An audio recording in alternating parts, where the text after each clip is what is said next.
Hello, everybody, and welcome back to Rebooked, the podcast where we talk about the men and the women and the slapping of the meat and the stories that they tell in the process. Yes, ladies and gentlemen, if that sounds weird and I sound weird, it's because I'm doing the intro because GB drank a bottle of bad wine while he was out on the road, and now I'm calling him out on his crap while taking over this intro for you. But we have a lot going on, a lot to talk about. But of course, you got the whole crew with us, even though I'm the first one talking. So, of course, you got me. You got the Drama King ready to go. You've got GB, quiet as a mouse as he may be. And you got Jake, the Cal Ripken, the never gonna miss, never gonna give you up of Rebooked Wrestling Podcast. Gentlemen, how you doing today? Great. You sound really sexy though. Yeah, You do have that like cold, like, you know, that like RFK Phoebe on Jr. thing Friends. going. Well, you know, I can't super possibly sexy health want. secretary thing. Yeah. Call me Cheryl Hines. I celebrated by buying a bottle of wine, and it was like a small one, but it was a twisty cap, and I guess Was it from the hotel lobby? the hotel lobby. The Yeah. hotel wine is always a risk. Yeah, I didn't know. I put my trust in the bottling institutions of America, and I was failed. And I should have known. Like most things in America, it will let you down. So, damn it, that sucked. But it is what it is. We're excited. It's gonna be a good episode, regardless. Sorry for my voice sounding really bad. But Matt, we do have some comments. A lot of comments from our fans. From our last episode. Let's talk about it. Yes, indeed. So yeah, we after last week's episode where Jake and I in particular had some issues, or just like some issues to Doubts. take with the sudden And well-founded. I think so too. And I mean, we don't have to end up going down this. There's a lot to talk about, and it is what makes wrestling really unique. We took issue, for those who don't know, go back and watch the episode, but with this kind of sudden seeming Mox face turn with the Death Riders. Meanwhile, also the Death Riders are not turning face, just John Moxley is, and it was kind of a unexplained babyface turn and stuff like that. Confusing. But yeah, but some people vocally disagreed with us, including what's that? To say the least. Yeah, a little bit. But so one of those points was from Vainglory 14 from our YouTube comments, and this one I kind of give maybe a little bit of credence to. I think there may have been something I did along this line, but I don't think I'm totally unjustified. But he said, or they said, I should say, I feel like everyone collectively hallucinated the whole Death Riders turning on Mox thing. And it meant that we missed the story where they were actually telling with Mox up until the day of the pay-per-view. By which I mean, maybe this was me, is like maybe I was reading too into those segments and those backstages where So then Mox what's the was kind story of we missed? That's what I would push back with, though. While I may have read too much into some of those dirty looks or those death stares from the Death Riders, I still don't think then, in addition to that they were telling some, redemption story with Mox. He was just like training and then wrestling and then cutting good guy promos, without much of a story told there. Yeah.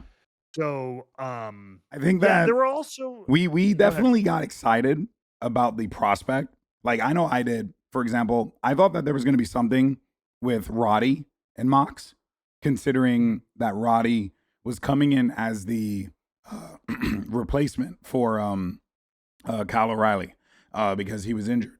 And I think that there would have been more meat on that bone had Kyle O'Reilly been in the C2 or been able to compete in the C2. But Roddy took over for that. So I was hoping to see something with Mox, something with Roddy, something with the Death Riders, because there's been so much friction with them and the conglomeration, but they didn't go for it. And ultimately, it is what it is. Like, I don't really have a problem with it, but I know for me, that was like one of the narratives that I was like manifesting in my brain, and it definitely didn't work out that way. I'm not mad about it, but it would have been cool to see that play through. For sure. Yeah. For sure.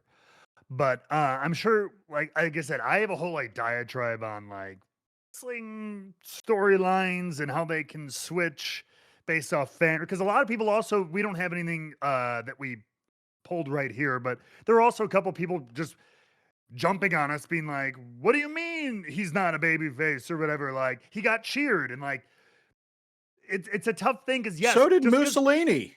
Yeah, just because people like him, sometimes that's where the weird lines get blurred. What are we talking about? Between a fictional story that we're trying to tell versus how people react in a certain arena.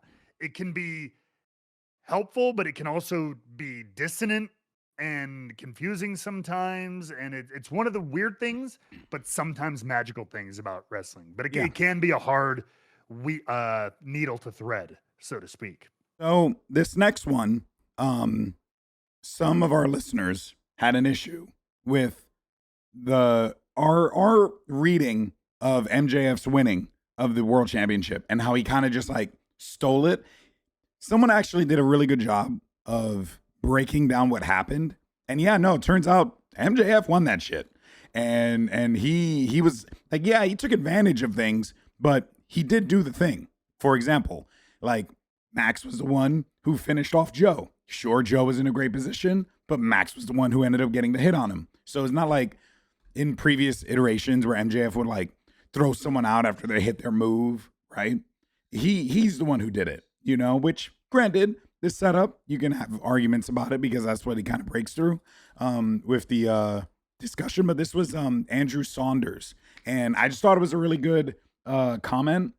And it kind of really fits in the spirit of this show and what we like to talk about, because we saw that Andrew saw something completely different and was really able to like explain what they saw. And I think that just like makes the conversation so much more exciting, if that makes sense. Sure. You know? I think, I don't know what, I don't remember like suggesting that MJF like cheated to win the match. I think we said that he snuck another win or something like that. I think I had said it, or something like that. Or Jake. Yeah. Okay.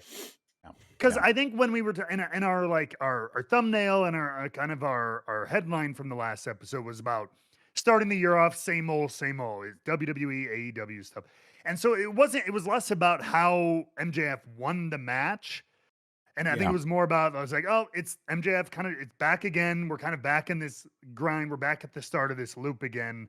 He's still kind of the same MJF as a character. Yeah. He won the title. That's kind of where my head was. And also, to be fair, I think Andrew Saunders' comment is very valid. And I guess it's a tough thing. It was like, heels don't always have to cheat, but also like the person who's supposed to be your biggest scumbag just single-handedly get rid of this guy, hit the finishing move, kind of sucks. I'm not saying, but it only works because of MJF. Feel the tights. No, but I don't.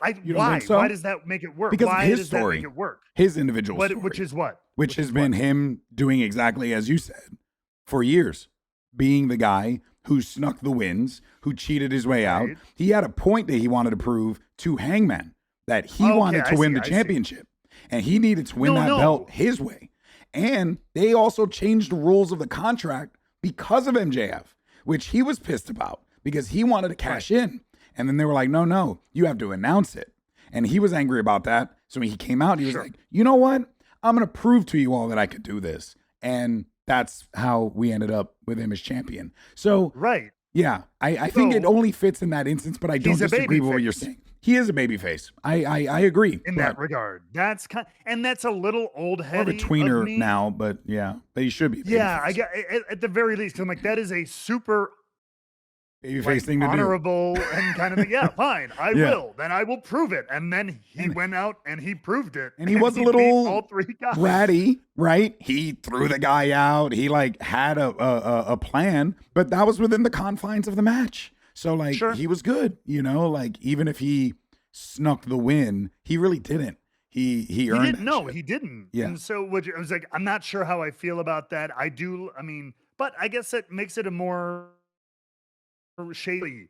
I do think that's something that wrestling industry likes to talk about, especially the last like 10 years, 15 years I've been in it. They're like, we're so beyond the good and bad and like the black and white of, you know, it's all shades of gray now. But it's still 90% been black and white, good guy, bad guy. Yeah. So maybe this is a true example of an actual tweener, an actual shades of gray. That was a very babyface way of winning. But even though he as a character is still kind of a douchebag. Yeah. Yeah. And we'll see what happens with Bandido tonight because it's Maximum Carnage. And this has been a fascinating build. Like mini build, because Bandido won the Dynamite ring, and he's kind of like, I was just at the AEW show in Texas, and just people love Bandido. The amount of Bandido merch, shirts, Bandido is popular. Like, I was not prepared for that. So kind of coming into this match, knowing that Bandido shouldn't win, but man, that could be cool. That could be crazy if Bandido pulled off the win. And you like hot pocket, like not hot pocket. You hot potato. Hot potato. Thank you, Jake. Hot potato. I mean, look, hot pocket. You know, get in that sleeve. You know they don't sell them with the sleeve anymore. You're just supposed to raw dog it in the microwave. Hey, what? Oh, damn. Yeah, not the they don't sell cardboard? the little foil cardboard pocket anymore. Monsters. Damn. This is what's happened to our America. Terrible. Good Lord. Damn shame. But Damn yeah, shame. we have more comments because someone via our shorts really just wanted to continue to love Leon Slater because Leon Slater's amazing. Amen. Basically saying this was Live with Sin, or Live with Sin says Leon Slater is just too damn good, so young. Imagine what he'll look like in a decade. Yeah, this guy. For real. Yeah, and he's already got so much going for him. Also, which if it was up to some Hall of Famers, that would be how long before he had a main event run and win a world title. But let's hope for that sake that that's not true. Very true. Javon Evans too had his debut match on Raw against Bravo Americano, aka the big strong boy Tyler Bate, and which is so weird. Who's the other one? Who's the other Americano? Pete Dunne. It's Pete Dunne and Tyler Bate, and then Ludwig as the primary Americano. I hope they're having fun. That's what I hope they are, because this seems like a thing you can be silly with and just enjoy. And I think Pete, from what I understand, Pete is also doing a ton of producing, whether I think it's with NXT or maybe on the road. I don't know. So like, I think sometimes you start looking, you're like, hey, I'm in that part of my career. I want to help out. I want to build for the next involved generation. And then let me do something fun as my in-ring kind of thing. I don't know. Yeah. Yeah. And that doesn't mean that like he couldn't, because that's the reason why I'm glad that AEW and TNA exists, because like you're hearing about Tommaso Ciampa and him leaving WWE. Listen, TNA, Tommaso Ciampa would kill it there. AEW, he would be a star there, like without a doubt, because he just fits. It fits that style. And for those guys, like you can either continue to do what you're doing, which is still making money, continuing to do what you love, right? Because at the end of the day, a lot of these guys do it because they love it, you know, like plain and simple. I'm just optimistic regardless, and I'm just glad that we have so many options. But well, I wanted to talk about this one. Well, actually, Matt, you wanted to talk about this one because we had one of our Discord members drop a hot theory, little fantasy booking. Actually, That's right. And if you join our Discord, which you should, and also by clicking all the things below or leaving comments as we continue to call you to action. I'm doing my part, YouTube. Um, in our Discord, we do have a fantasy booking section where you can posit ideas about what might happen in given scenarios. And Mr. Smith 0693 actually, after listening to our episode last week on Wednesday, 2 days before SmackDown, said, just finished, great stuff. He goes, it got me thinking. I think GB is onto something with Drew winning. Well, look at that. If he does, we have a Mania story already set to go. Who's the one guy who had a story about never beating Drew last year and just stated that he's going for the title? My pick to win the Rumble, if Drew is the champ, is SAMI ZAYN. Damn. And if they're into the long-term storytelling, it's just right there for the taking, which, I mean, I feel like for the last 7-8 months when we've talked about things, like I remember even the John Cena retirement tour, I thought SAMI ZAYN might be the one to have the last match. I said, I think some of us said maybe 2026 is the year SAMI ZAYN, even if it's a short run, like they just kind of give him that pat on the back, that shot, like, hey, you earned this kind of moment. His Daniel Bryan moment or whatever, if you will. So I don't know. That there is a built-in story That's there. And I mean, great and theory. The Drew win was a surprise and interesting. And yeah, I'm sure we'll get in more of that later. Great theory, honestly. Mostly because we, right, Jake, have been wondering what the hell is happening with SAMI ZAYN. He is too pivotal of a character on their show. He's been in it for so long now. So many people love him. And it just feels like he's floating like on the lake, on a little on a life preserver, just floating down the lake. Do you think now it's time he starts? Or in a sumo suit. Yeah. Yeah. That too. That exactly. To bring it back to the office, like us millennials love to do. So yeah, what do you think of all this, Jake? I like it. I mean, we've all said on here for a long time, Sammy's way past due. And quite honestly, like I think part of the reason that people love Sammy so much is because he's just so relatable. He's a normal person. He wears his emotions on his sleeve. Like you feel the ambition that he has, and you feel the pride that he has to be a wrestler and to be content with where he is and who he is, but still wanting more at the end of the day. And I think that that's super relatable. And I think that that's why people like Sammy so much. Yeah. And honestly, like we're just in a time where we could use an underdog winning something for a change. And I think that it could be another feel good story, similar to Daniel Bryan, similar to Kofi, similar to Cody. I think we could make a really good feel good story out of SAMI ZAYN, and I just think it's something that we're so deprived of right now, and so yeah, I really hope that that's how it turns out, because it would be a great moment for him. It'd be a great moment for wrestling. I agree. It'd be cool. And to Mr. Smith's point, it's already there. Like they have had an extensive rivalry. Like Drew, the thing about Drew that's so great, and we'll talk more about this later.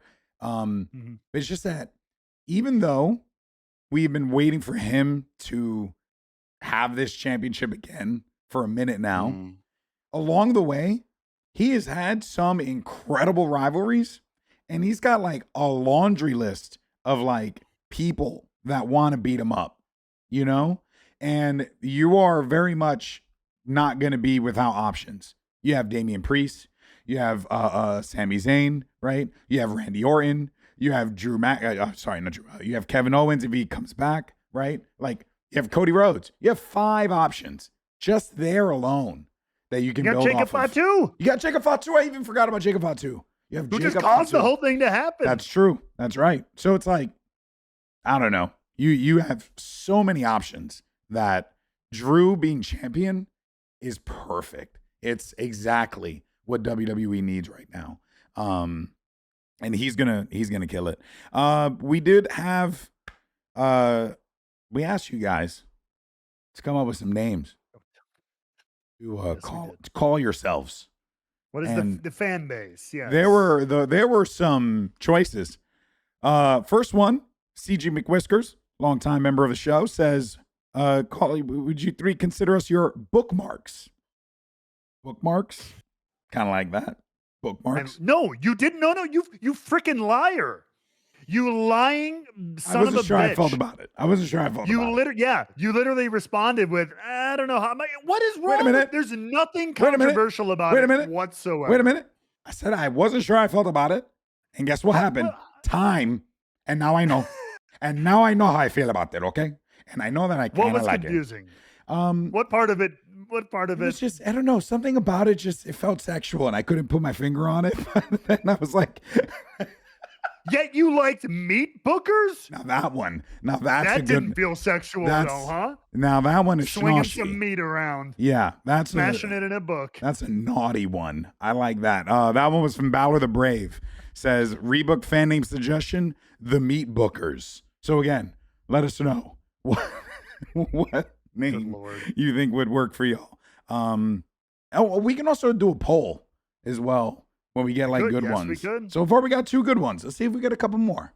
Then we'll do a poll. We'll see what happens from there.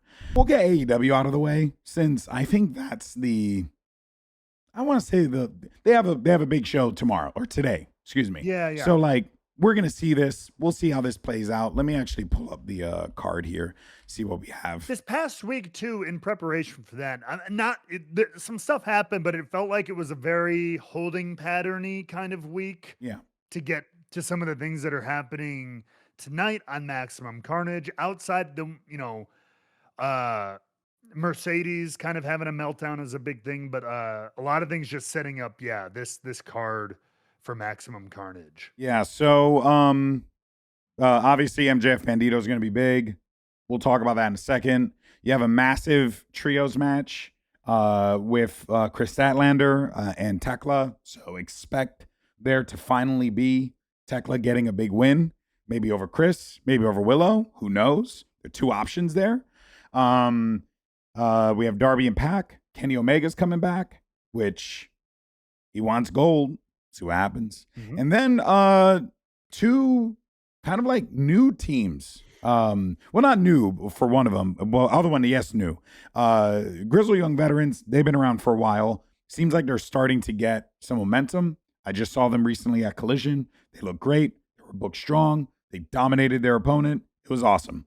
And they called out their opponent, Ortiz and Eddie Kingston, which there's some lore there.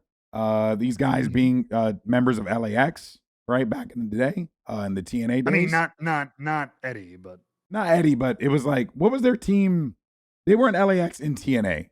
Right, or like Eddie with them. Eddie with them. Oh, I don't know. That was after the fact, right? Like, when did Eddie start rolling with them? Because I know Eddie rolled with Santana and Ortiz briefly before they both. Maybe that was just an AEW thing, and I'm misremembering it. But anyway, doesn't matter. Point is, this is a new team. Yeah, Ortiz and Kingston, kind of like it. Could be good for both men. But yeah, overall, Maximum Carnage card. What do we think Kenny Omega is going to say? Where would the Kenny Omega character go from here? Well, the last time we saw him was the recorded message for MJF, correct? Yeah. Mm-hmm. So presumably it would be a confrontation there, maybe, but assuming that that's the main event, MJF and Bandido, maybe he costs. No, I was like going to say costs MJF the match, but again, I don't see MJF losing. No. As much as we talked about the possible hot potato, I don't think it's here. No. So maybe after the match he confronts him. It's a pretty short little window of seeing Kenny Omega, unless maybe he has something with like the Young Bucks that isn't scheduled already. I just want to see how they get him to MJF. Is it going to be a casino gauntlet? Is it going to be him having matches and needing to like or just win. is it just he's Kenny Omega? Or he's and he just Kenny gets Omega. a title shot. I mean, yeah. I like don't it know. when guys earn, even if I it's do just too. make me a number one contenders match, you and you. I do too, but per what we've been talking about, wouldn't it be a refreshing change of pace if MJF was just like, bring it next week, you and me? Or, yes, not next week. I never but, liked that either, but I don't like wrestlers making matches. Yeah. That's just a pet peeve of you've mine. been No, I mean- consistent. You've been consistent on that issue Wrestlers for a don't make while. matches. I don't necessarily mean him making a match, but being willing to go through with one. For sure. Yeah, I don't know. Yeah, wrestlers making matches. I Just don't make matches. understand it, but I love your just irrational hatred for it. It's amazing. It's not Not irrational. It's Your rational literally hatred. rational. Your rational it's hatred. the most rational. I misspoke. Your rational hatred. There it is. And then we're gonna get Pac versus Darby.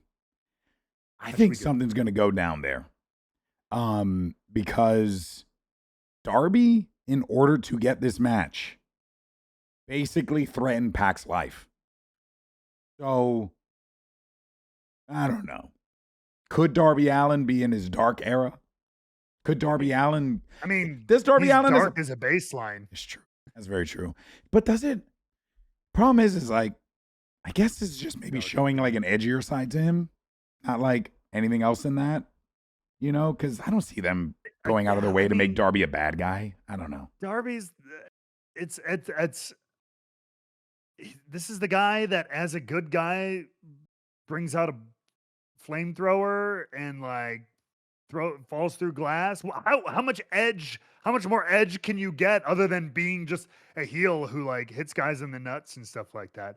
But no, I don't think so. I don't think Darby goes like heel here, but I think he just. Remind me, was this a missed out on match due to the injury to Darby from the C2? Yeah. Wasn't this supposed to be Darby's next match or whatever? Yeah, pretty much. And he wanted Pac because he'd be in everyone except for Pac. And and then he like cornered him and then tried to like break his leg, and then he agreed. And just mild assault.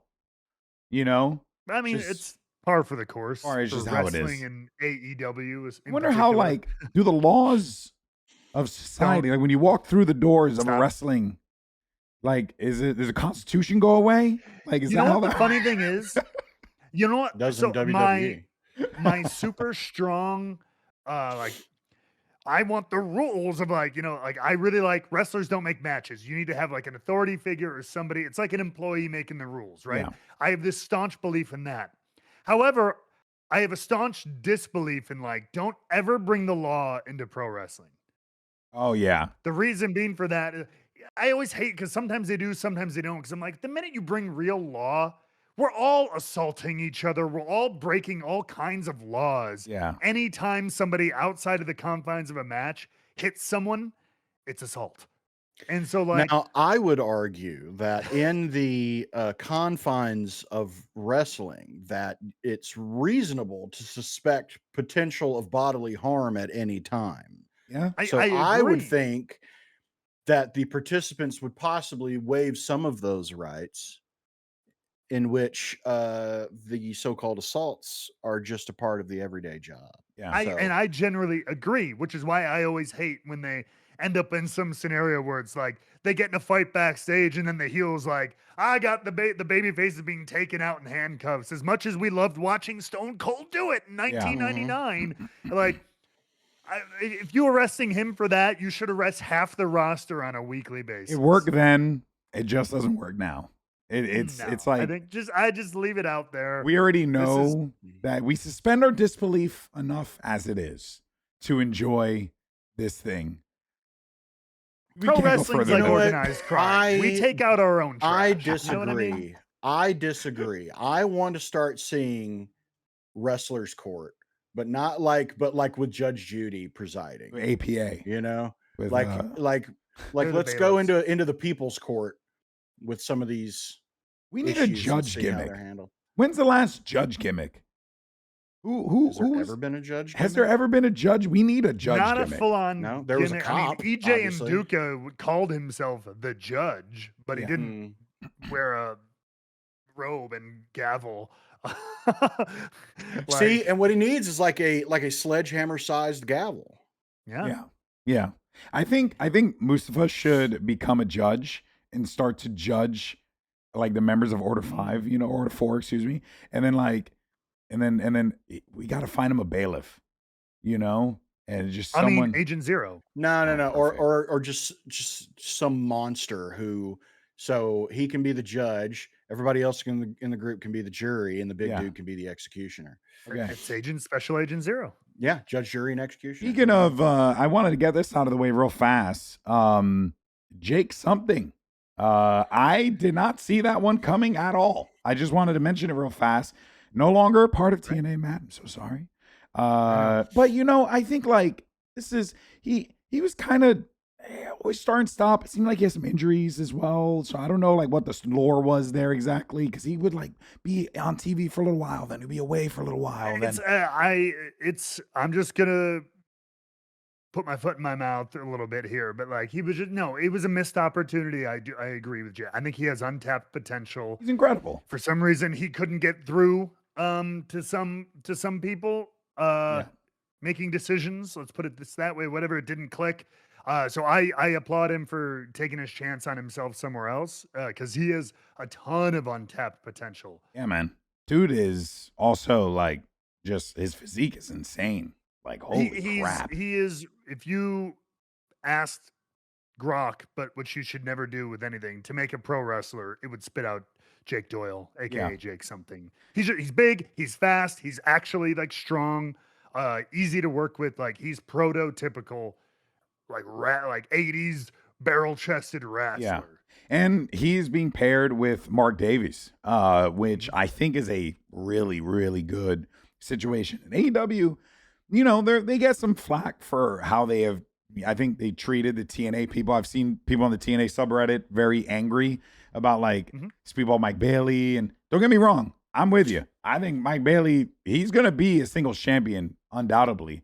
But it was also clear that like they wanted to get Kevin Knight over as well. And there was a great opportunity for them to pair together and make something unique. And they did. And it worked. And people love him. And a lot of that, too, is a case of, and I mean, it's just, what's the word, the phrase I'm looking for? Like we're spoiled for choice. There's so many riches in these rosters. And I think a lot of those complaints are, it's the same thing you tell those people, like not everybody, not all of your favorites can all be world champion all the time, having 20-minute main events. Unless you have enough titles. I guess. But AEW's getting there, to be fair. You know what I mean?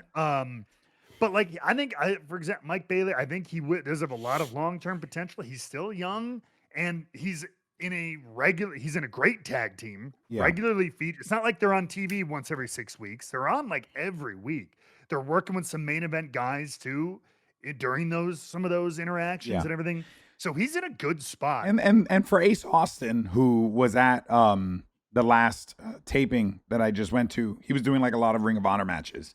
Like I know that people are like annoyed that Ace Austin isn't being featured more, but I would say just be patient. I don't see a world where they're not going to use him. He's incredible. That match he had, I got to see him, was so good. And honestly, like it's very clear that what they're doing right now is just kind of like establishing all these other things, and then they're gonna push Ace. It's gonna happen. I have no doubt in my mind, because we've seen the playbook. They run the same playbook over and over again. Like they either put him with a group or get him with a tag team or put him with a manager, get him a couple singles matches. Maybe they come out with a bigger star. They don't necessarily have their theme yet. Their theme starts to pop up a little bit more. They're doing that with Josh Alexander. Like he's now starting to come out on his own. He's now starting to be more of a lead voice in the Don Callis family. And everyone was like, oh, he's just a minion. He's just a grunt. It's like, yeah, you're right. He was. But they're establishing the character, and And who knows? Maybe it'll be great. Maybe it'll add even more layers to Josh Alexander because we know he can do good work when he's got a group. So I don't know. Like, I look at it as a positive. I just don't. But that's me. I'm also like chronically optimistic. That'll probably be my downfall. So, No, it's good. Keep it alive. I had to imagine. All right. Well, moving forward though, Maximum Carnage should be fun. We'll of course talk about what happens next week. See where the connective tissue is, and where the stories are going.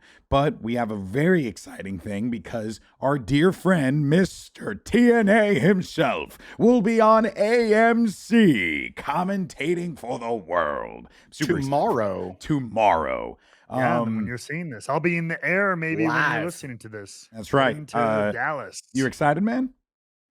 I mean, I am excited. I think it's going to be very, very cool. We have a hell of a weekend. AMC. We're super this, cool. and then we go right into Genesis on Saturday.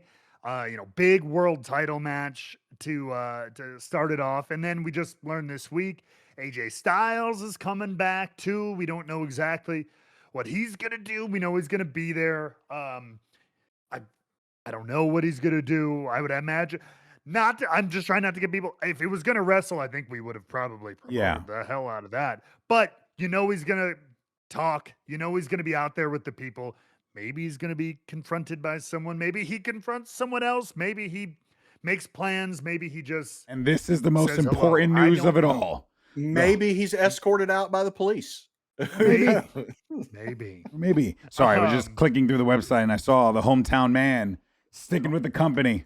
That's right. That is a terrifying photo because it looks like just a man with eyes, no nose, and just no lips. Just teeth. Looks like a gimp.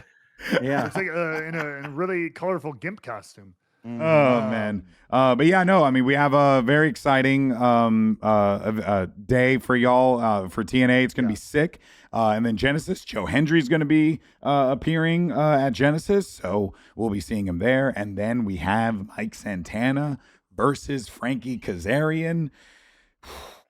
I don't know what to expect. I mean, yeah. And as a result, again, this match originally made for Genesis was moved forward to be on the AMC premiere, big deal, which is cool. But then it leaves the question then. What happens at Genesis? What happens? You have to imagine they're going to want to put a world title match on Genesis. So what's it going to be depending on who wins? And of course, you have the specter of one wanted man, Nick Nemeth, who still has his call your shot trophy. Yeah. So does he do it during this match? Does he do it after the match? Does he do it for something at Genesis? You know what I mean? There's a lot of those cool questions. Does AJ Styles steal it from him and cash it in himself? You're going to have to watch AMC to find out. That's not legally I don't want to hear any legally binding horse shit out of you. Not anymore. Wrestlers don't steal trophies. I've always said that. I've said that for years. I also make any sense. I want to give no some one love, knew what though. you were talking about for the longest time. I want to give some love to the TNA graphics team. I just noticed just small little detail in the text. The individual is like appearing in the text, but is like broken Challenger like a mirror. and champion. Yeah, and the challenger and champion within that looks so good. Sorry, It's cool. Graphic design nerd like wanted to talk about that real fast. Yeah, I It's like my it a lot. And passion. I like how the body goes with the spaces until it gets to their head. Yeah, So you can see their full face. yeah, from the clearly. shoulder up. Yeah. Even the TNA I like title isn't cut off from it. Yeah, I love it. Yeah. Yeah. Just, guys, here at Rebook, we like storylines and graphic design, because I make a lot of freaking graphics. Damn right. But yeah, so it's going to be exciting. With the AJ Styles news, we'll see what happens, what he talks about. We'll, of course, see what happens with the main event. And I think, do we have another match planned for that one? I think it was Leon Slater and the X Division, For right? the AMC premiere? For the AMC Oh, premiere? yeah, the AMC premiere. No, yeah. it is a 6-man tag with Order 4, the Hardys, Oh. and Elijah, as well as the Knockouts World tag team titles will be defended. Oh, so did they move that then Elegance to brand. Genesis? I'm assuming That was always going to be on Genesis. Ah, Leeway okay. with Moose and Cedric was always Genesis. Got it. Yeah, I'm actually looking right now. Might as well talk about it. We have Elijah facing off against Mustafa Ali. Joe Hendry will be there. There's a triple threat. Leon Slater will defend the X Division title against Cedric and Moose. Cedric recently re-signing with TNA, so that's awesome. Yep. And of course, JDC and Eddie Edwards will be battling in ring before in-ring retirement. So I think it's just them having a match. They just wanted to square off. Is there any narrative there? Or it's just them fighting? I mean, it's just it's JDC's last match. He chose his real life. It's his last match. Oh, this is a shoot retirement. Like, yeah, no. This is sorry. Yeah. I didn't know we were there at the retirement yet. I thought we had maybe another month, but we're here. Okay. Nope.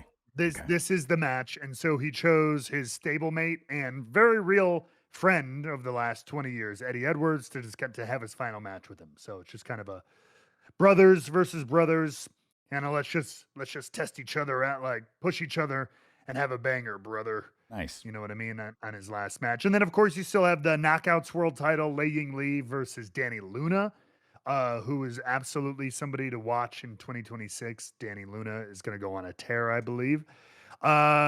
Rich Swann versus AJ Francis. And then, of course, the Hardys defend the tag titles against the Righteous. A lot of good stuff. Yeah. Hold on, I'm trying to pull this up. There you go. Sorry, go for it. What were we going to say? Yeah, no, just been cool. The Righteous, I'm very happy to see them there. They've been like this weird Manson kind of family style. They've been like stalking the Hardys, trying not to fight them, but just weirding them out to the point think they should win. They're going to fight. I think they should win. I think it would be cool as hell. Yeah. I think they should win. That would be like, you want to get this team over or start pushing them, not over, but start pushing them and start showing their ability. I think this is it, but we'll see. We shall. All right, cool. So yeah, we got a lot. AMC, Impact, and Genesis happening. Damn right. This week. There isn't a lot of connecting tissue between everything right now. You know, you got Maximum Carnage, you got the AMC premiere, but WWE. Now we have been talking about these guys kind of in a weird spot. Not really. The stories haven't been clicking. Just put it like that. There have been some things that have been working, though. One of those was Drew McIntyre, Cody Rhodes. And we finally have the conclusion. Drew McIntyre is finally the WWE Undisputed Champion. Obviously, long time coming.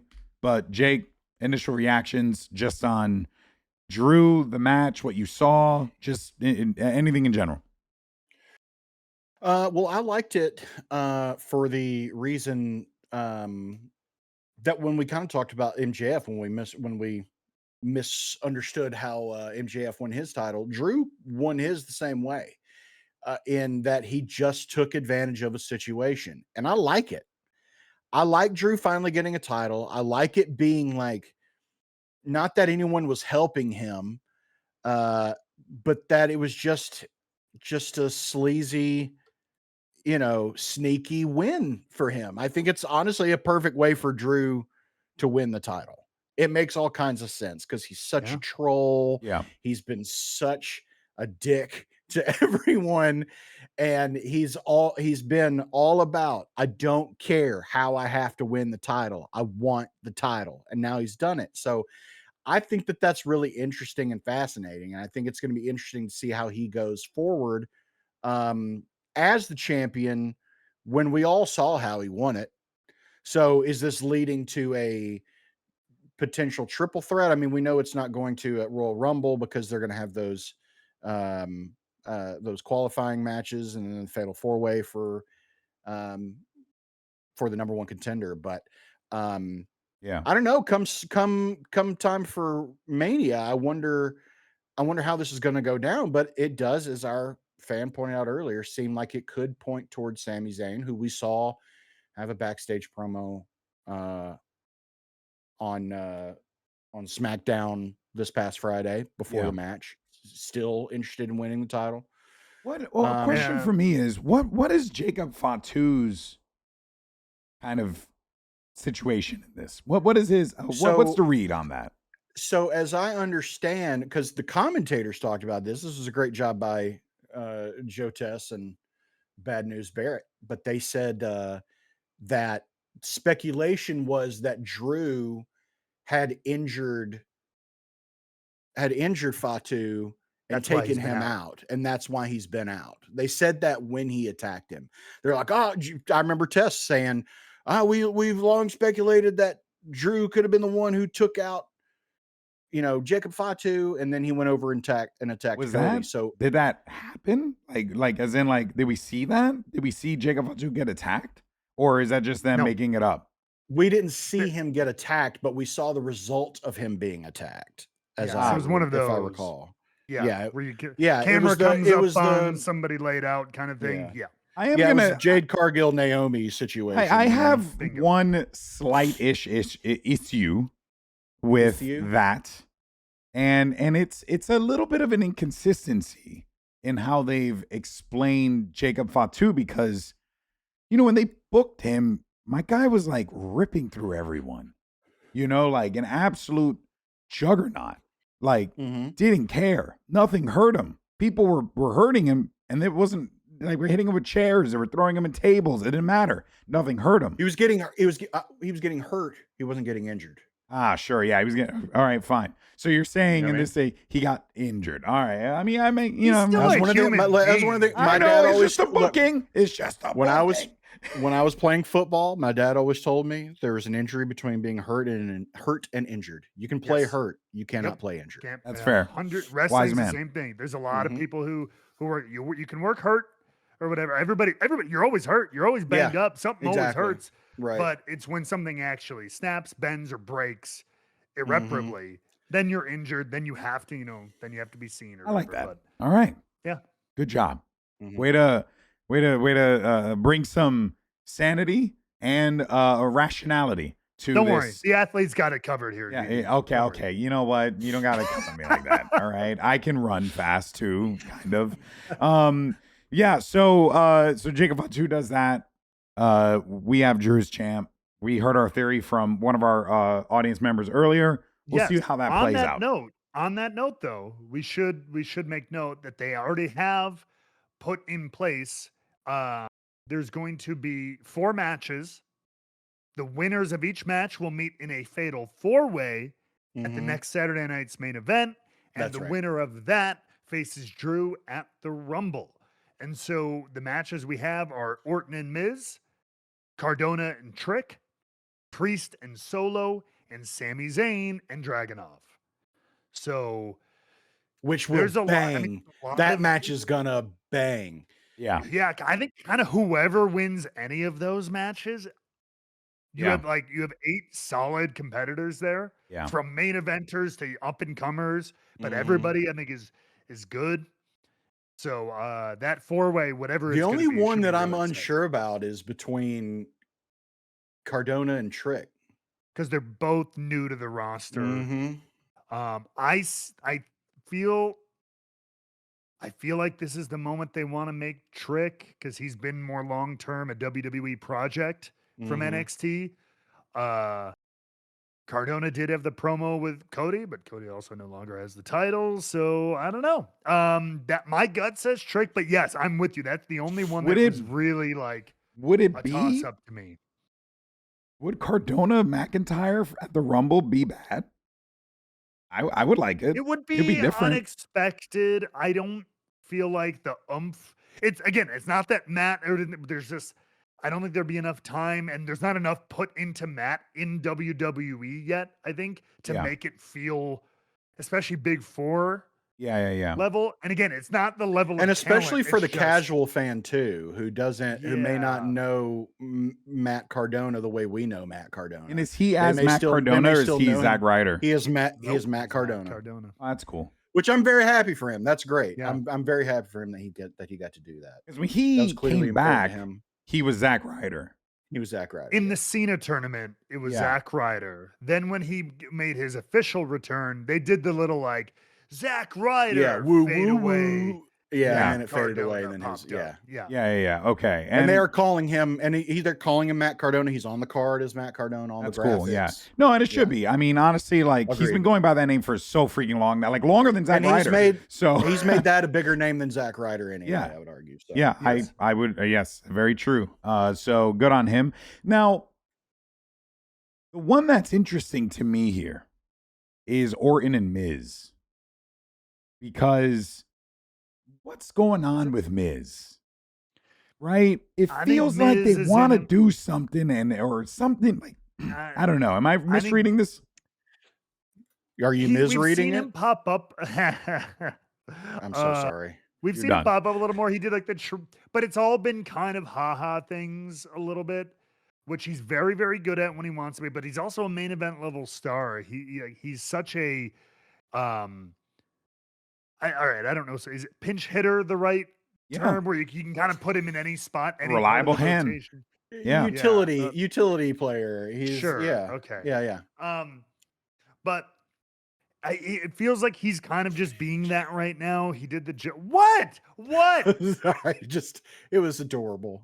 It was adorable. I tried. Your attempt at being sportsy. You're nicer than adorable. Tom when I try to do a sports ball reference. Yeah. Well, we're not. Well, I was gonna say we're not on air. We are, but anyway. Yeah. So I think he's just here to take a loss at this point again. Yeah. I think Randy's was away for a while, and Randy's just such a goddamn megastar still. Probably gonna be Randy Drew at the Rumble. Randy Drew, maybe this could be where Sammy gets, but I feel like if Sammy gets it here, he's not going to take it. Yeah. I think Sammy, if it was Mania, there's a chance. I think if it's here, I would like it if he. I think Randy Drew makes sense for Saudi, considering how the Saudi family, if you will, likes those cards to be booked with just legends and big names and marquee. Oh, I forgot the Rumble's in Riyadh, right? Yeah. Riyadh, yeah. Oh, that's weird. Oh, well. Outdoors, too. And are they going to want a Syrian to win the WWE Championship at their event? No. Yeah. Highly doubt it. Highly doubt it. So, yeah. Which, that sucks, right? But that's just like, hey, Sammy works there and WWE literally the cost of doing business. Does business with them. Yeah, I know. It's crazy. Of course, so I think there is a really, really good chance for that to be Randy and Drew, as we had just mentioned. So, and it should be a good match. And yeah, it should be a great match. And if anything, it's good for Drew to beat Randy for the title, right? Like that'll be a good look for him too, and then hopefully sets up maybe Sammy Drew. But yeah, interesting. I will say, as far as the championship, as far as the match went with Cody and Drew, like, did it feel like it felt like fast? Like it felt like let's just get to the cage a little bit to me. A little bit. Yeah, that was the 3 stages thing, right? Yep. Yeah, and I felt like the first 2 stages went by quickly. Yeah. Yeah, like the first match wasn't drawn out, which I'm not mad at because just by the nature of that match, it's going to be a long one. Right. So overstaying, you're welcome. But like to your point, first one was pretty quick. The second one basically was 2 spots that they took their time getting to. The outside spot and then the table spot, the announce table, and then it was over, and then just got to the cage and the finish. Which I don't know, because when you don't need to have 3 full-fledged matches. No. So I wasn't totally angry at it because I thought it was still a pretty well paced. But I just felt like it felt so lopsided. Like that third stage felt so long comparatively to the first 2. Yeah, like they had more to do there, but they used the other things to kind of just let them do, some other bits. But it would seem like it was more planning on the cage. A lot of the time, maybe they just wanted to subvert the tradition, because a lot of the time those 3 stages of hell matches were kind of the opposite, where you'd be like, you take your time in the first one a little bit, maybe then have a longer brutal fight in the middle one, and then that last one is just kind of more Shakespeare and Zabada and like little bells and whistles, but shorter. It's like just the exclamation point, and then you get your finish.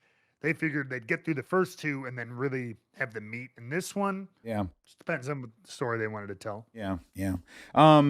Also another interesting story. We have new women's tag champions, Rhea Ripley and Io Sky. This is just going to be a great team.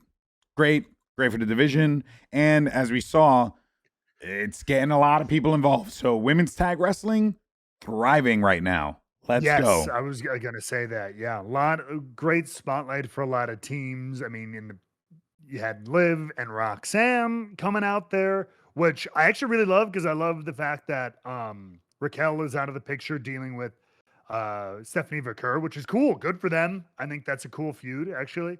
Yeah. But then you had Bayley and Lyra and everything. So like 3 awesome teams right there. And then of course, there's more on SmackDown and stuff too. So like the women's tag division is in pretty healthy spot right now. Yeah. Women's tag wrestling in general is looking great between all the major companies. Yeah. Like really. Hell yeah. So that's amazing. We'll of course be keeping eyes on that. Liv and Roxanne did get the #1 contender spot. So they will be facing off for the tag titles. We saw Javon Evans facing off against Bravo Americano. And honestly, listen, I know I was a hater. Okay. And granted, I know the gimmick started mostly because certain people might be kind of sort of racist. But I will say, this is funny. Give racism a chance. No, but that was such an instinctual response from me. I was like, no, no, selective racism. But yeah, sure. And I will say, this is a good use of it because genuinely, this gimmick is great, and I do appreciate. I tuned in briefly just to like on the highlights on YouTube, and there was a moment where I guess something happened. Oh, it was the end of the match where Grande was telling the other 2 guys to go, but he was saying it all in Spanish. Everything was in Spanish, and it was bad, but it was like so good. And my wife was committing to the bit. My wife was like, "Oh yeah, he's actually speaking Spanish." And I was like, "No shot. This is amazing." And you know, like they're committing to the bit, and I appreciate that. And I think at the end of the day, when you're handed lemons and you turn it into lemonade like this, and this chicken very much to chicken salad. Yeah, and this very much man. like I feel like what started as a racist like character genuinely has morphed into something lovable and fun, which I did not expect. I genuinely did not see that coming. It's because of Ludwig. It's because of Ludwig Kaiser. Like he just like embraced it. Super cool. Yeah. And I respect it. And then Javon Evans looked like a superstar in that match as well. So many great moments. That freaking Spanish fly into his cutter is insanity. The height that man gets on his cutter. Oh yeah. It's ridiculous. It's crazy. But yeah, so of course we're looking forward to seeing what Javon Evans can do on Monday Night Raw. And kudos to the Americanos for being more than just a joke. Actually being really good folly for the audience. And to confirm, it's Tyler Bate and Pete Dunne as a Bravo and what's the other name? Charlie? I couldn't even tell you. I don't know what's the other Americano. I don't know. It's I remember seeing it, but I can't remember. Venti? That's not it. But Chiquitito. Tall? Chiquitito Americano. Okay. We'll see. We'll see. Americano. That's actually what would be the tall Venti? Yeah, I think they should have done that. Tall, grande, Venti, Trente. Yeah, Trenti. Trenti Americano. Trente, yep. That would have been great. 30 ounces, baby. That'll be Omos. That's Omos.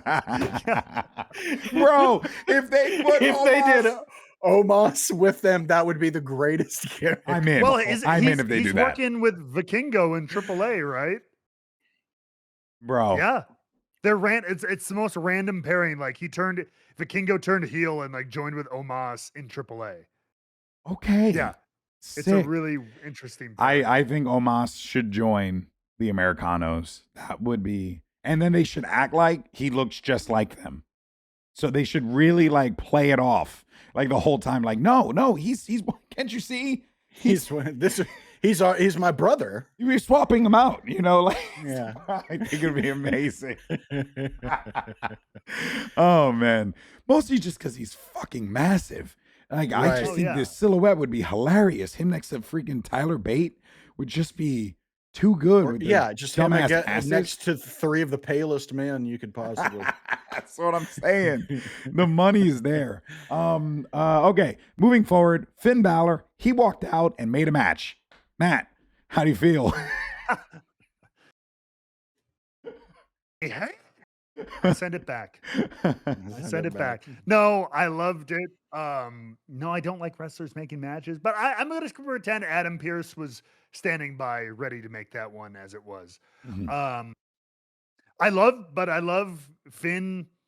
This week felt like a better reset for 2026. I think just in general in WWE than the last week we talked about. Like some of the people getting worked into some of that we talked about, the women's tag division, Drew winning the title, Finn getting pushed right into like this main event spot. And like it was referenced in the promo too, like where you been, kid? Yeah. You know what I mean? Like talking about spending all the time with Dom and JD and everybody, and like I thought you were supposed to be this top guy, this demon, this prince, and all this. Yeah, he stuff. said So he was like, yeah, let's do it, Prince. Like that when he said that, I was like, that was for me. Let's cycle it back in. Yeah. Good match. It's going to be a great match. Finn Balor is still, just like one of the greatest. So no doubt. I hope it means more than just a match next week, though. Yeah. Because they're in. I know. I take issue with this. I send this back as well. Finn didn't directly reference. He said we were going. He said Ireland, which I guess by definition is kind of sort of half true. But then Punk made the further reference of I'm going to beat you in front of your own country, which is not true because Northern Ireland is a different country. That is Protestant territory, and it is not Ireland. It is not the Republic of Ireland. It's Northern Ireland. Get it right. Bray, County Wicklow, where Finn is from, is real Ireland, and I'm going to get a lot of hate from the Northern Irish. I would contend that a Finn Balor win would unite Ireland, and it would stick it to the Northern Irish. It would unite, unite, and that's all that matters. Stick it to the British little. I have a buddy from Halo, Jersey, who is really, really passionate, and another friend of mine, Mitch from Valorant, both very passionate about Irish history. From the perspective you're talking about, like them being Irish and the Northern Irish, their conflicts, whatever. Irish. Yeah. It's real. So all this I've heard before, so I just think it's hilarious. I'm hearing it without the Irish accent. It's funny. You can have a little bit of fun, but like there were we could try 100 years where it was very much not fun. Oh yeah. It was so bloody and awful. Yeah, no, and it's like the only thing we can do is kind of be like, it was terrible. Oh my god. Yeah. And Now just try to turn it more like it's like New York and New Jersey. Hey, let's have a little fun at each other. Let's just forget about the bloody wars we fought with each other. Oh man, exactly. Now we'll see what happens there. I am excited for Finn. He's so good. Yes. Maybe we get something there. But this is or where he loses and Dom beats him. Oh. I don't know. Dom beats Punk. That's crazy. Does what Finn couldn't. Does what Finn couldn't, exactly. Ooh. And now I don't know how I feel about that. So that brings us to the final thing that we're going to talk about. And I got to say, kind of dug it. It's pretty cool. Braun Breaker went off the rails. He finally snapped. And wait, this is the final thing we're going to talk about? Well, do we have more? Do we have more? We're not going to talk about the main event of Raw? Which was AJ versus Gunther? Oh, well, yeah, but I mean, yeah, I guess so. I'm not invested in that. I'm sorry. I'm just not. I apologize. Oh my God. I loved the finish. No, the match was great. I just was not invested in any of the story because I know it's just it's just we clearly are just in a holding pattern with Gunther. That's what it feels like to me. and he's just fighting. He's going to probably fight Randy. He'll fight like AJ. He fights AJ. He fights Randy. He fights maybe another legend. Like he's a career killer now. It's just done this one before. So I don't know. I'm less enthused. I'm holding out.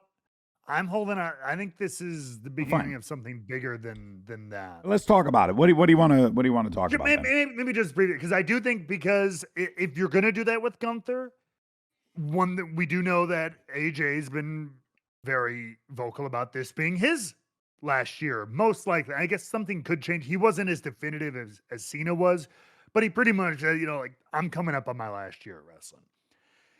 So, I mean, if these two are feuding now, AJ's not retiring at the Rumble. You know what I mean? Like, if anything, it'll be at the end of this year, maybe early next year.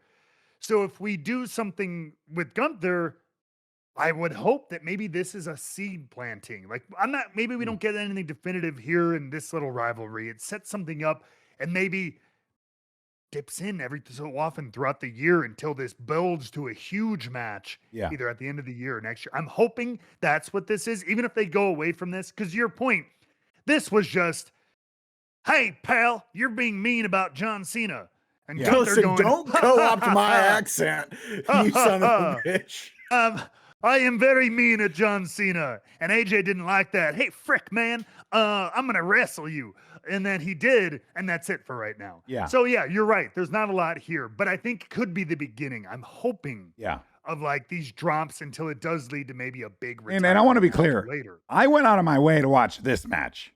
This was the match that I watched in Monday Night Raw. I just fast forwarded everything because I didn't have a lot of time, and I was like, I just want to see one great wrestling match. And I know AJ Styles and Gunther will do that. And they did. It was great. I love the finish.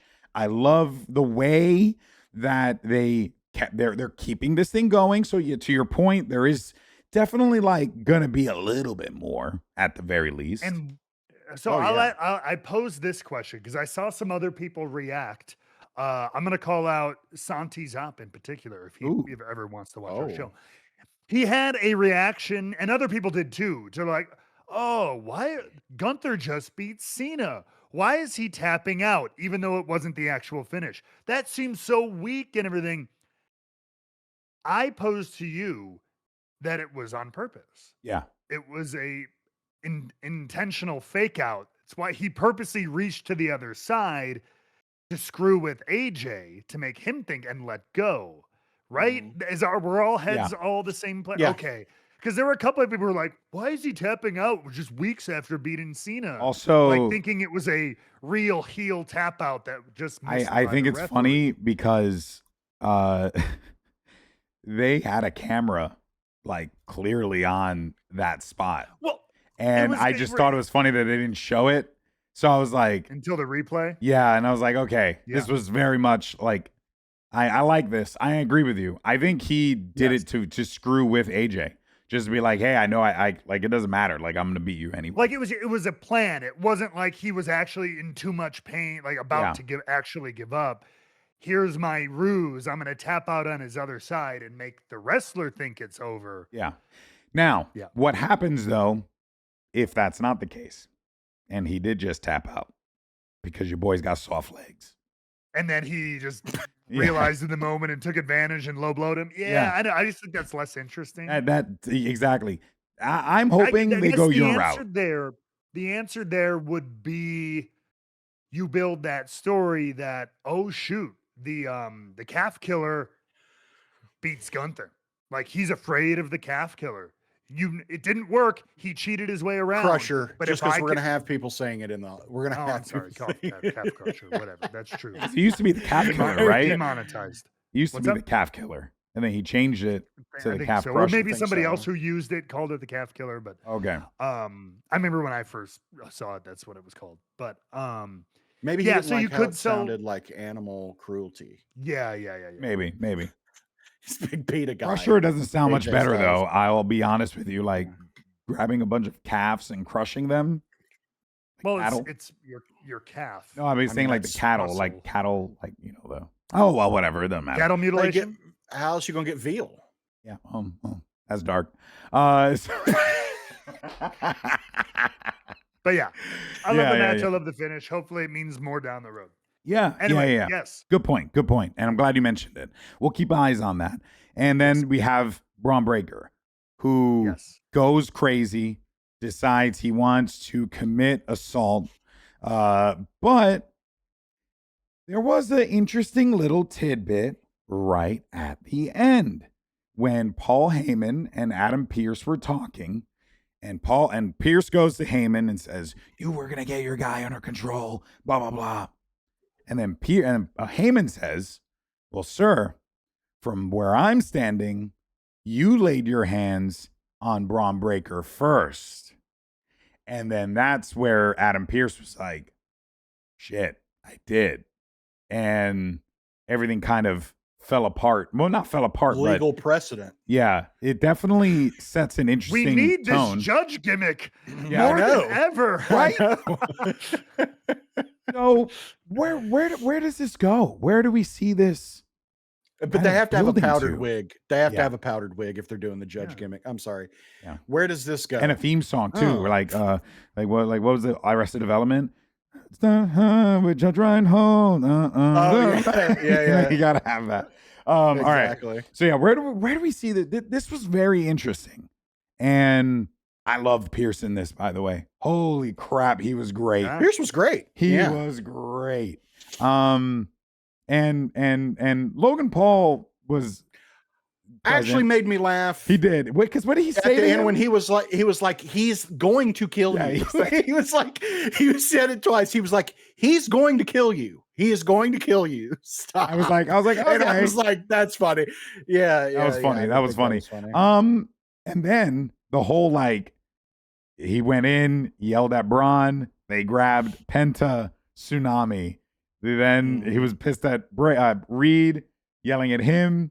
Breaker, Spears, Dragon Lee. I really loved all of it. Narratively, it was beautiful. That was so sick. Where does this go? What do we see coming out of this?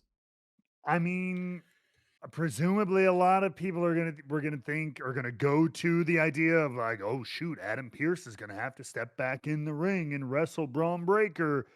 It could. I don't think it would be much of a, and I think not because he can't or I don't believe in it, but it's just I think Pearce has also been pretty open about those days are behind him, but I think he could do it for in more of a story segment than an actual match. Maybe a tag match if necessary.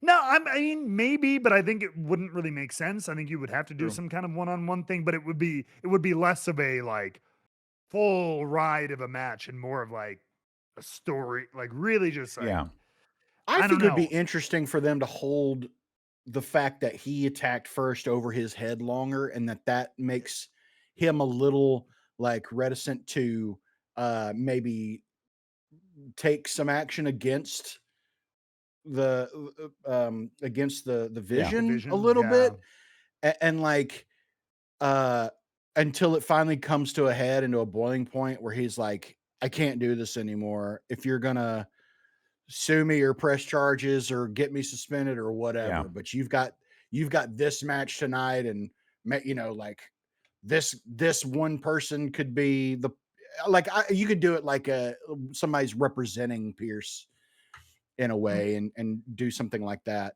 But I don't know. I think it would be interesting to see an authority figure lose a little bit of authority and not be able to hold that over the heels' heads as much, where they could flip that script a little bit. I think that would be really interesting. But I don't know. He did say that that under no circumstances was Bronson Reed Braun Breaker supposed to get involved, right? Right. And he did anyway. So ultimately, Braun Breaker did defy the rule that was put in place. It's just that during the confrontation, Pearce was the one who put his hands on Breaker first. But it would be silly if they ignored the precedent that Pearce had set, being because then at that point, it's then what's the point of the manager? If the manager's saying you can't be out there, and then he goes out there anyway, and then they just move forward next week because Pearce laid his hands on Breaker first, I feel that just ignores that other part. Yeah, of it, you're right. Yeah, You're no, right. and you're You're not right. wrong. And my issue with it, and I've been wrestling has done this forever, and I've always hated it. Whenever they use the idea, like when they used to put the stipulation of like you two can't touch each other before Yeah. the Yeah, pay per view yeah. unless he hits you first, then you can go to town, Steve Austin, or whatever, Right. stuff like that. And it's always the dumbest thing where it's like, oh, he gets pushed and his shoulder hits Stone Cold. So Stone Cold goes, well, I could kick your ass now. Bam, bam. And it's fun for the audience. But Mm-hmm. I'm like, it's so silly. Yeah. And like in this instance, the initial putting hands on was literally the old turnaround, Yeah. right? He didn't punch him. He didn't kick him. He didn't even push him. And like for this to have some real weight to it, I wish it would have been more of a physicality as opposed to like Like he pushed bumping him. in or like Like- shoved him and like pushed Push him into the ring post. Like something that hurt anything. him, you know? And it didn't even have to. It doesn't have to bump him. Doesn't have to like really hurt him. But like an Yeah, actual good like point. strike of some kind, even if it's just a big shove to his chest, right, and just pushing him away, because that you could Show constitute intent. Yeah, Yeah. like Yeah. tapping on the shoulder, spinning around. To me, I don't think any logical person would consider that like putting your hand. I mean, it is, but like in the world of Well, wrestling, that at the ain't same nothing. token, Braun Breaker's not a logical person. No. No, but like I just think you would, to your point, Jake, the idea of like having something over Pearce is like I Mhm. turned you around, dude. Yeah. Like, Right. you Yeah. don't really. But if he Yeah. actually like shoved him into the corner or something like that, Mhm. you'd actually have like you tried to take him off his feet or something like that. The more I think about it, I really would love to see a storyline of like Pierce or even Nick Aldis where a heel has something over him. Yeah. Like I think that would be interesting, just kind of like a I'm trying to think of what's a good example. Did you watch Brooklyn Nine-Nine at all? Yeah. Yeah. There was the The gang guy who where- had it over the captain. who had it over Captain Holt. Yeah. Captain Holt's still a great and good person, but he did this because it was something that he had to do for the better good of The the 9-9. precinct, the 9-9, even Brooklyn itself, right? So I would think it would be fascinating to see something like that with an authority figure like a GM or something like that, where something happens where he's Yeah. like, That'd be cool. I regret having to do this, but I need to do it for the better good of the show or for WWE or and that can cause problems of its own. I think that would Yeah. be fun. Yeah. think so, No, too. I like that. I like that a lot. And we'll see where this goes. Because maybe Braun and Heyman can like leverage that into another title match or something to Mhm. another, like maybe that's how he makes it better, if you will. That could be the possibility. What if like maybe I'd like to see a world where Nick Aldis gets involved and is like, hey, you know what? You guys are you wanna do some stuff, want to get some, have a platform, come on over to SmackDown. Like maybe there's a little bit of that could happen. Or there. like there's a trade. Yeah. I'll handle the vision Yeah. if you can handle The MFTs, the MFTs like or because Chelsea Green again. or Chelsea Green, which honestly, if that's how they get Chelsea Green back on Monday Night Raw, great. would be amazing. I would be all Yeah. about that. That would be They trade absolutely the vision amazing. for Chelsea Green, and he's just like, I don't know, and like it's Then he's going to be like, no, I want the vision Yeah. back. He's going to say Yeah, he no, wants the no. vision back. No, I want to keep the vision. Yeah. Yeah, no, this was cool. This was different. It felt like there was real levity to this, real like importance to this moment. And I'm very excited to see how they build off of it. And again, just want to give Paul Heyman a shout out, man, because this dude just he's flubber. He can mold himself into anything he wants. Okay? In more ways than one. He could do so many things. It's insane. Yeah. The fact that he's grabbed these 4 guys who on their own probably wouldn't really find a lot right now, and outside of like Logan Paul and Braun Breaker was cool, but like, shelf life on that was only going to go so long with the same thing. They added so much to these guys, so much. I like it. I'm really Yeah. And again, I'm not. The Vision still has a lot to do, but like Braun Breaker, well played, man. They've been giving him a good platform. Yeah. So yeah, we'll see what happens. Is a title match, right? With Punk. How was that last one? I didn't see the last title match that they had. Punk and Breaker and Punk. Yeah, they was fought, good. right? Yeah. It was good. But it was like a clean finish, Raw. right? Yeah. Okay. Okay. So I am curious if they run that back again, if it's necessary. Yeah, I would be too. Yeah. That's basically going to do it for us here. But as you know, as we get down to the end of the episode, it's all about everyone's favorite segment, the greatest segment of all time, the Rebook 24/7 Champion of the Week. I felt good to say. There it is. All right. Of course, this is a segment where the person, place, or thing that brought us the most joy, all that good stuff. I'll start first just because mine is easy. I went to AEW this weekend on a whim at a gig in town in Texas, and I just so happened to be there when they were doing AEW at Esports Stadium. It was weird because that's the venue where I won my award at. You worked there. It was quite bizarre. I've hosted that venue 5 times, so it was very weird. Got to see Tony Schiavone though. Hadn't talked to him in a long time. He remembered me, which was lovely. Oh, good. Yeah, I was just like, hey, I'm here for work. But I introduced, and he was like, oh, glad to see you're doing well. And it was just, and he's such a nice guy. But yeah, it was a great show. Had a blast. I want to give a special shout out to this man right here. He's actually my Rebook 24/7 champion, Dalton Castle. I just love watching this man. He is so radiant. He comes out and everyone was clapping. Everyone was doing the clap, the Queen song. Yeah. Everyone was in it. It was like the man was, he's just so fun to watch. And I just wanted to give him a shout out because him and the Outrunners, I immediately ran out and bought an Outrunners t-shirt. It was great. I had a blast. Me and my buddy Wave Punk, we watched all of Collision, all of Ring of Honor, and it was well worth it. It was $50, $50 freaking dollars total. That's great for 5 hours of wrestling. Well worth the money. Well worth it. Nice. So that's mine. Fellas, what do you have?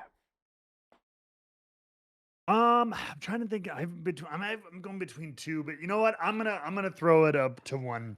So this is kind of like a weird one, but I'm just gonna put it out there. I'm going to manifest. I'm going to use it's the vision, or like when you have vision boards and stuff like that. Yeah. Right, intention and all that stuff. So I found out. I don't know if this was a thing for the last couple of years or if it was new this year, but the Golden Globes just happened this past weekend. Yeah. And I found out because I didn't watch, but I was like, I'm just curious what kind of popped off at the Golden Globes. And there is a entire Golden Globe category for podcasts. I don't know if it's brand new this year or if it was like this was the first year. Who won? There you go. Amy Poehler won. Oh, thank God. Good hang. Oh, thank God. An actual decent podcast. Good Lord. Well, and all of them luckily they're all hosted by super famous people, of course. Yeah. Aside from NPR, that was the only other one that was not. Yeah, Smartless was also nominated. Joe Rogan was not on there, so you're good. Well, his show's not very good. And that's just from like an objective show perspective.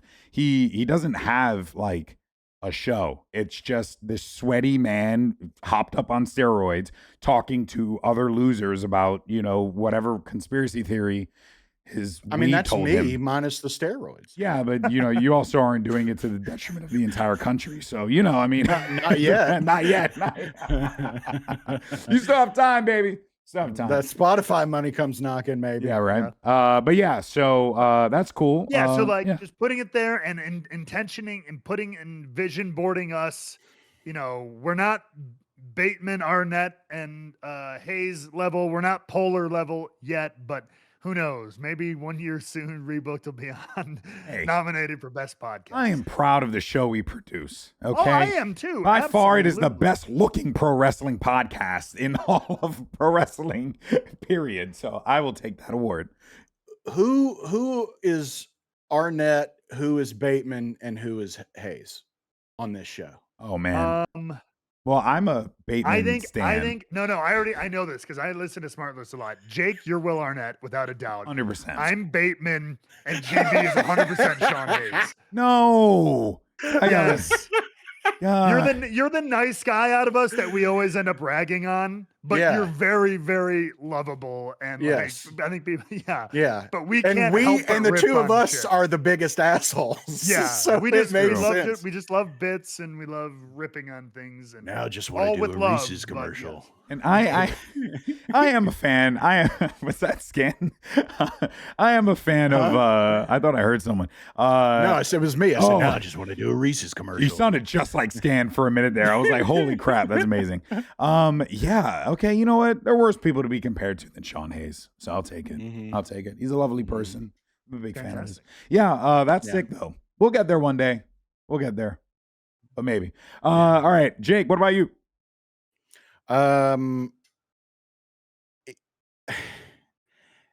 It's very tough trying to decide a 24/7 champion for me this week because, quite honestly, it's been a very rough week. Yeah. So I haven't I just haven't had a chance to do a whole lot. So my 24/7 champion of the week is the guy who's going to be premiering on AMC this week, which is our very own Tom Hannafin. Congrats, Tom Hannafin. I'm very excited. I'm out. Oh my God. Oh, that was amazing. That was amazing. That was amazing. Shout out to Tom Hannafin. Congrats to Tom. Oh, and also the other commentator that's going to be Bully on Ray. Bully Ray. Bully Ray, Bully the other Ray. commentator. Oh man. All right, everyone. Exactly. That is going to do it for us here at Rebooked. We thank you all so much for tuning in. I also want to say massive shout out to people tuning in last week. Some of our best numbers for our show on YouTube. We're continuing to build, and I'm continuing to learn about podcasts and SEOs and all marketing and all sorts of crap because I really like this show and I want to keep doing it. So if you guys happen to enjoy the show as well, make sure you get out there, share it, like what we do. You can also tell a friend about it. Or if you just want to keep it simple, you don't even have to participate. You could join our Discord where you could see people talking about all sorts of pro wrestling shenanigans. Link is in the description down below. But that's going to do it for us this week. Thank you for putting up with my voice. I know it sounds terrible, but you know, that's just sometimes the way it works. Matt knows as a commentator, Jake knows as a talent too. Sometimes just the way it goes. You gotta, in showbiz, you just gotta push forward. So we thank everyone for tuning in. Thanks, Matt, for covering the intro. Thanks, Jake, of course, for coming in as well. And we'll see you guys next week, same time, same place, right here for more Rebook. Peace.